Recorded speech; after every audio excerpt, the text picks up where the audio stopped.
Todd Forsyth, also at Beta. I teach U.S. government and politics. I can't avoid political subjects. I'm teaching it full time. I'm an international business person. I know nothing about politics. I hate politics. Well, not after the last 3 years of teaching politics. We talk about it all the time. My students are much more political than I ever would have guessed. And we have fascinating discussions about political issues.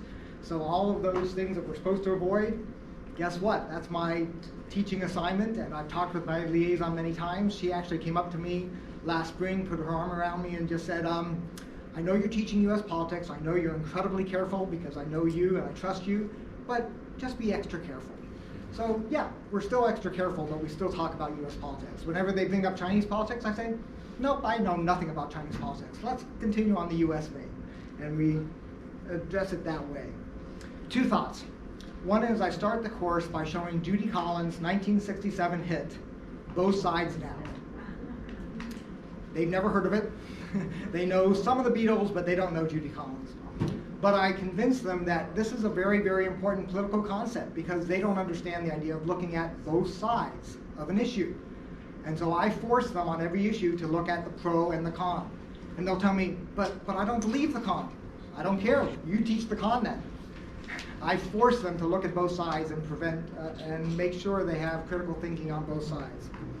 Procon.org. I highly recommend it for any of you who want to have discussions about any issues. It has thousands of issues, pro and con. Last thing I'm going to share is Elder Uchtdorf talked a couple years ago about midterm course corrections. So I do my survey midterm, and I calculate all their responses, and the very next week, every semester, I show them these are the 3 changes we're making to the course midterm because of what you suggested.